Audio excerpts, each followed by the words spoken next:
Hi everyone, so I'm back, bit of a different video today, not doing gaming, I'm doing something I don't get to do many videos of and I wish I could do more, and it's more Airsoft related.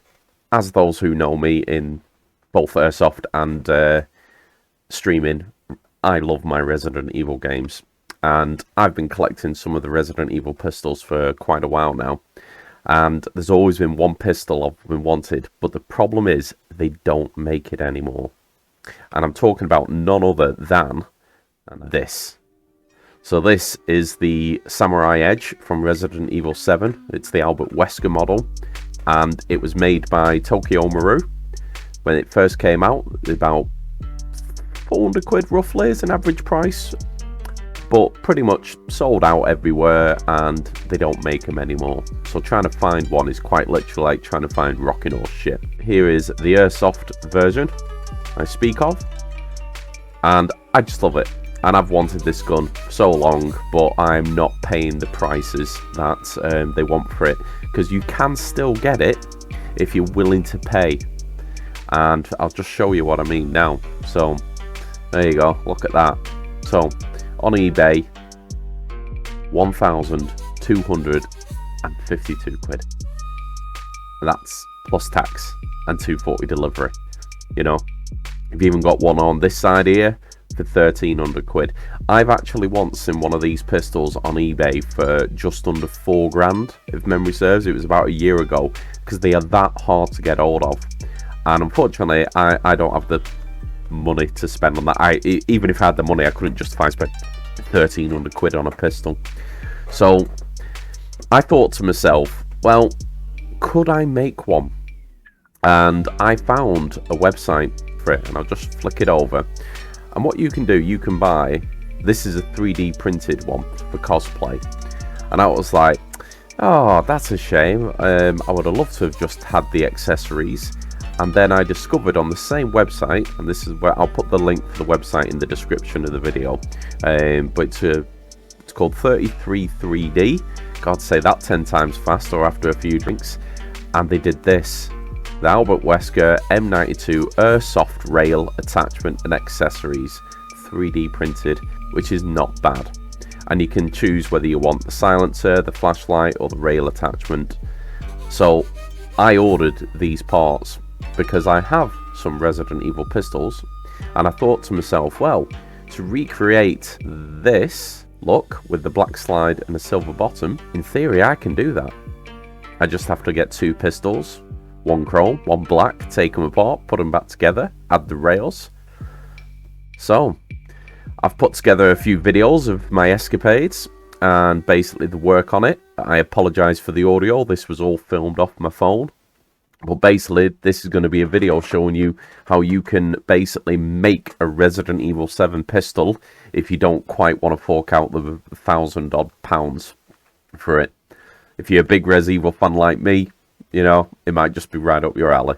So here we are in my little workshop. So when I'm not streaming and working, I'm usually in my little, well, let's be honest, it's just a man cave. And this is where I work on all my airsoft gear.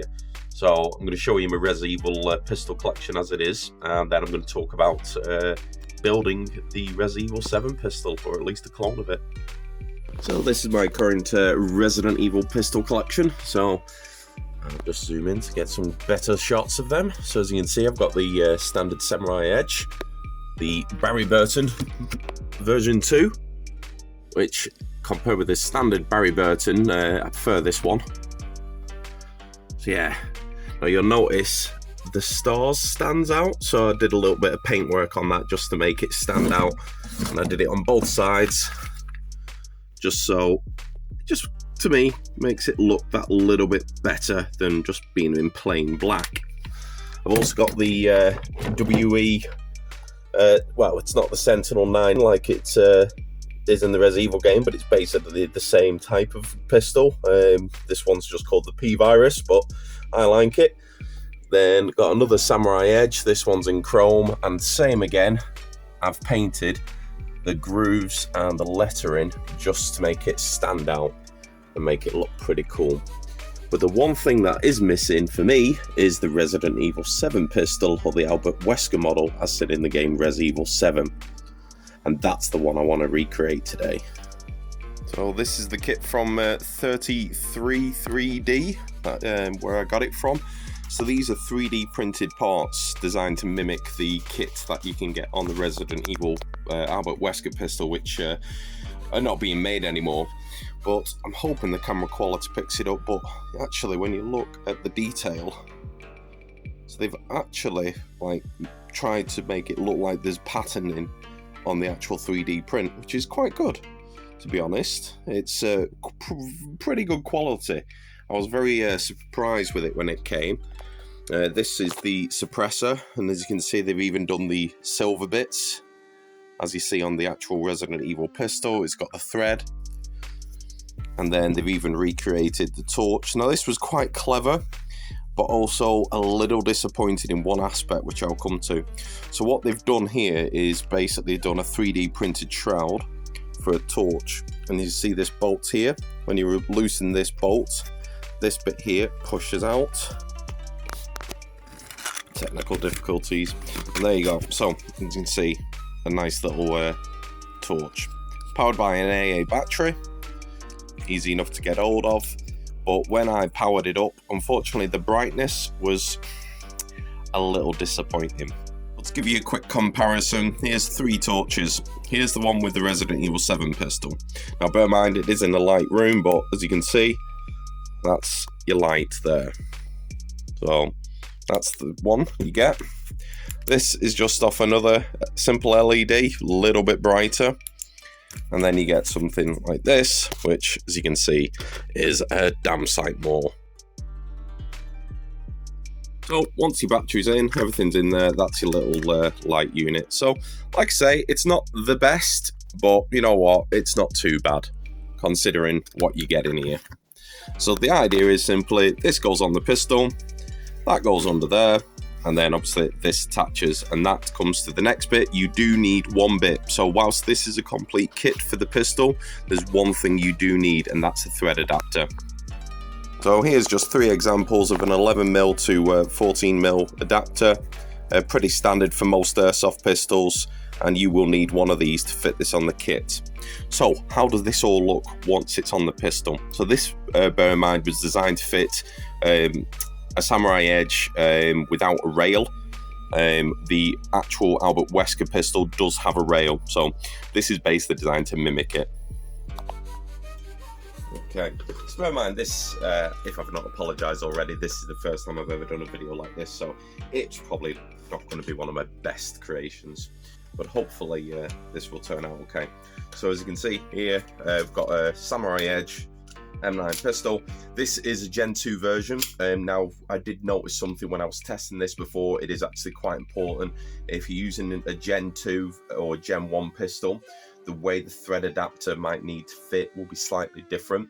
I know it sounds a bit odd because they both screw in the same here, but what I discovered is once this unit is fitted and the suppressor's fitted, for the slide to go back on the Gen 2 version, the barrel, as you can see there, it's moving. That needs to travel to allow the slide to go back. And if you fit it too tight and the barrel can't pull backwards, so if I just grip it, as you can see now, I cannot pull the slide back. As soon as I let go, it lets the slide go back. Now the Gen 1 has more give, so you can actually have this a bit tighter in the fitting and not as much play, and the slide will still go back. So that was quite a difference I noticed between the Gen 1 and Gen 2. I'll show it a little bit easy once I get it on, but putting the kit on is so simple. So the lower frame is in 2 halves. That just simply clamp round the pistol. Get back here, trying to run away. On top, and then it quite literally just screws together.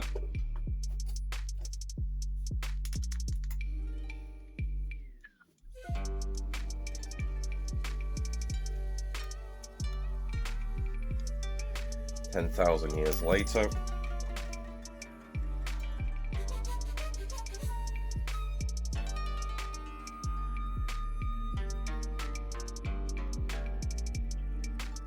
Okay, so as you can see now, that is now fitted. Pretty solid, but if you've not got the thread adapter in, you'll notice now that can now move, which causes a bit of a problem. So you need to make sure before you start trying to use it, that thread adapter has been put in there. Now this one I've got here, as you can see, it's got a bit of an extended bit here. Now that is actually perfect for what I need for this. So fit this on.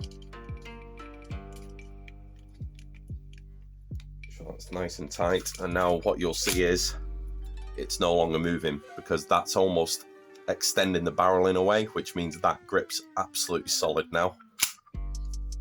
So from there, you can put on your suppressor.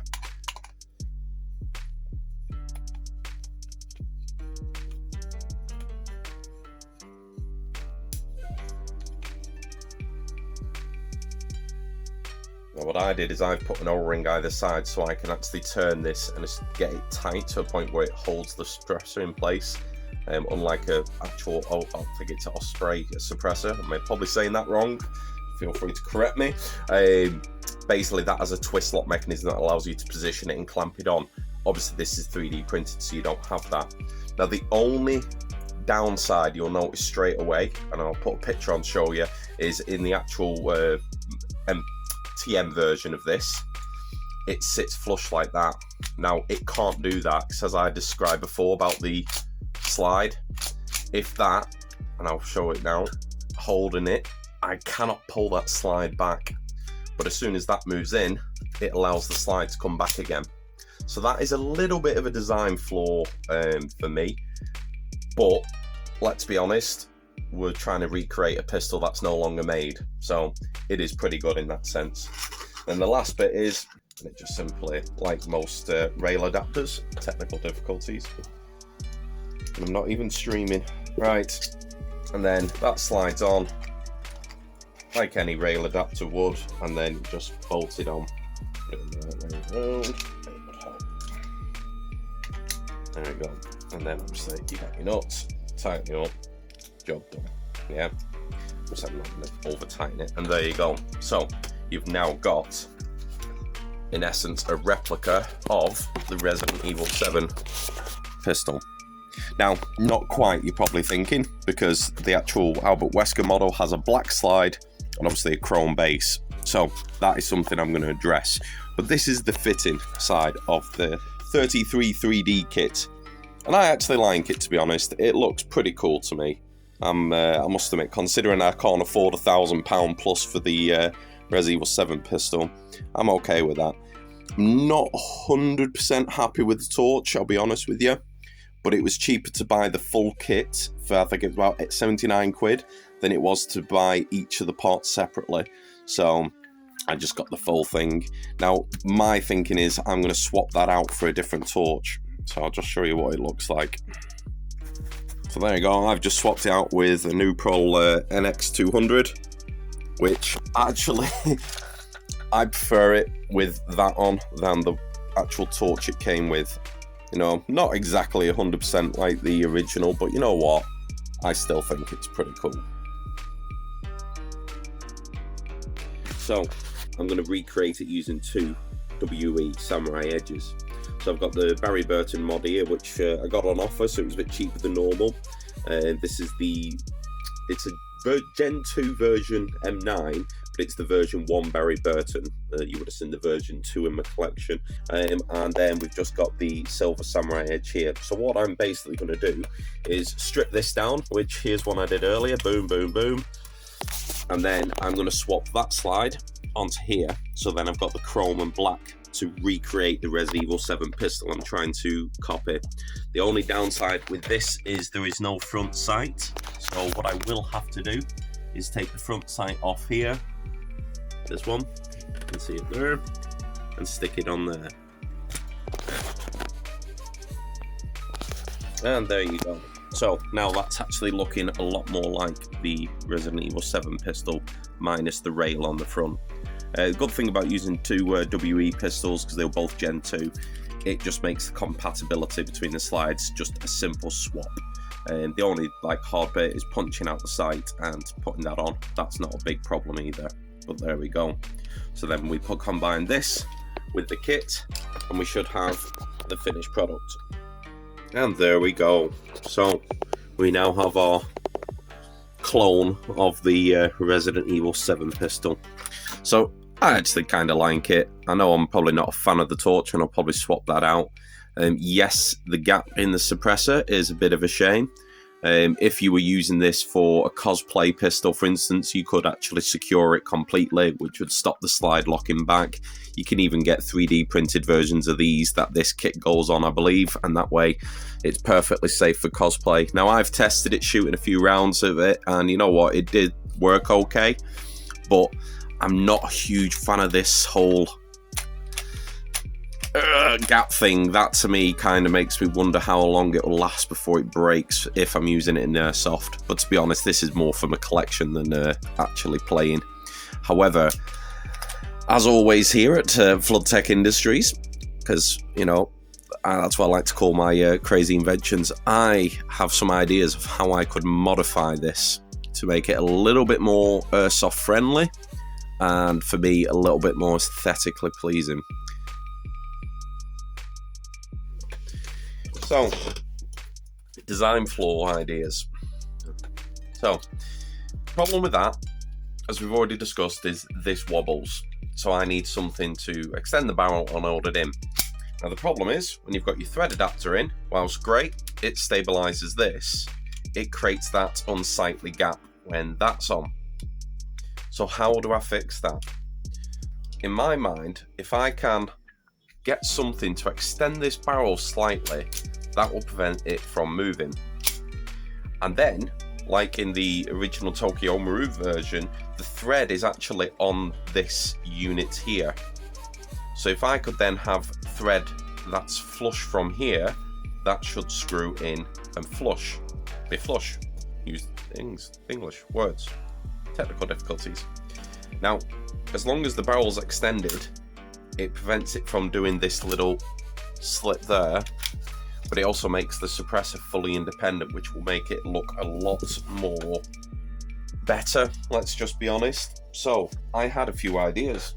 So if I could put something in here into the thread but not have it sticking out the edge, that'd allow me to put something on here, that'd allow me to put something on there. Are you with me? Are you following? So going through all the bits in my workshop, I don't know how I do this, but I always keep spare bits, and I always tend to find a use for these random bits. For instance, here was an old tracer unit. There's the end off it. Yeah, so the tracer's knackered, but I just kept the casing. No, most people would throw it away, but not me. Because what I found is if I put this in here, get the thread in, it will actually thread in flush with that, preventing the barrel from slipping up, and the length of it would be perfect. So if I cut this off, that in essence will become just a simple barrel extender for me. And because it will be, as you can see there, once it's in, it'll be flush, it's not protruding from there. That leaves me with the second part of my problem. And what I had is a spare, I think it's an SKU, maybe saying that wrong, but you know, this is me, I say everything wrong. Took it apart, and what I noticed is, and like I say, it's weird how this works. So if you just see that kind of flush, imagine this little piece was removed. That almost looks in keeping with the design of the actual unit. So if I could then have that, and that'd be the tricky part, attached on there, whether I glue it on half of the frame or maybe can I drill through this and screw it on. So put this unit on, screw that on, and then I was trying to do the world's most amazing balancing act. When you have a look, they'd all be, he says, when they're all on together, they'd all be flush. So would it work? Will it work? There's no harm in me trying, because I'm not going to be, apart from destroying that, but you know what, I'm not using it, it's spare, and destroying that, which is spare. Worst case scenario, if it fails, I just revert back to type, put that on, and it just goes back to being standard. So yeah, let's see what happens. So, step one of the modification done. So that's been cut off now. So, don't need that. And let's fit this on here and see if it works. So here we are. So not as flush as I thought, but luckily it doesn't impact the function, because when you rack it back, it's still doing the job it needs to. I can't keep a steady hand apparently. So that's good. And then the added bonus is this unit here does have a slight recess. When you, if I just put it on upside down just to show you for now, as you can see, that does go on flush. So obviously once that metal bit's cut off, that will go on. So far the plan's working. So there we go, this piece now cut off, but basically now, oops, there we go. As you can see, absolutely perfect.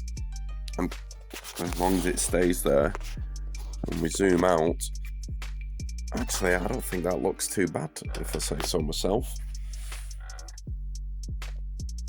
Try and get a better shot of it. So there we go, it's not attached yet, that's just lying as is, but that actually looks pretty good, that. So if I can figure out how to mount that without ruining it, I think that's pretty good.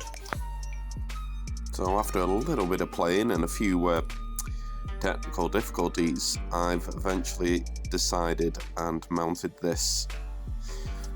Now, straight away, I'm going to be absolutely brutal to myself. They are not exactly straight. I'm blaming that on the fact that whilst drilling this unit, so I could screw it into the adapter, I broke not one, not two, but 3 drill bits, which is annoying because these are supposed to be able to go through metal. Supposed to be titanium drill bits, and I'm thinking I was lied to, because I've not seen titanium go that knackered going through pot metal. So yeah, because of that, unfortunately, they are not as aligned as I would like. But the unit itself does go on. At the moment, that screw's not in properly because I've decided I'm going to glue this side. So at the moment, I've got that gluing in. And then what I can do is I can shear off that bolt there. And then I've got another bolt that will go into here. It's like a flat version, so it will screw all the way in. And that way I can hopefully have it a bit smoother. But yeah, so far so good. Just got to wait for it to dry, file off a few bits, touch up some paint, and then put it all together and see if it works. And here it is all together. So as you can see, I chopped off the heads of the screws. I've had to improvise my own head on the screw, if you can actually see that, if it wants to focus. Paint job is still drying. It's not the world's perfect paint. I've just used a little bit of acrylic to touch up where the thingy was, a little bit where the super glue seam was. I could respray the whole thing later. But yeah, overall, I don't think it looks too bad from the original. So let's see what it looks like when it's on the gun. And so it should fire, hopefully with no issues.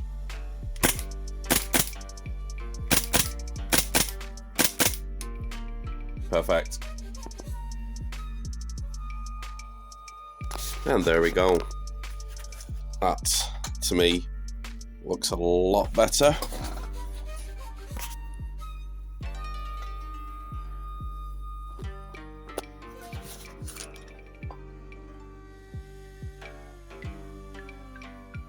I'm sticking with the new Pro Torch, I decided, but I'll probably have to cover that. But yeah, there you go.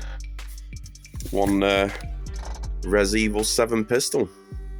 Considering they're not made anymore, it's not bad, I think.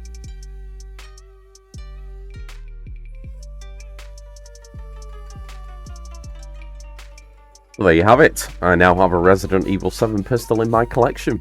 So, I must admit, it was quite easy to put together. I made it overly complicated by wanting to modify it, but hey, that's what I do. So anyway, that's going to be it for this video. So please don't forget to like and subscribe to help the channel. I'm hoping to do more Airsoft videos in the future. I may just eventually, if I can ever afford one, I do want to get a GoPro or something so I can start filming a few more games and get some more of them onto my YouTube channel. But I may also do other crazy, as I call them, flood tech customizations, where I basically build or destroy stuff. So anyway, that's it for now. Thank you very much. I'll see you in the next video. Bye bye.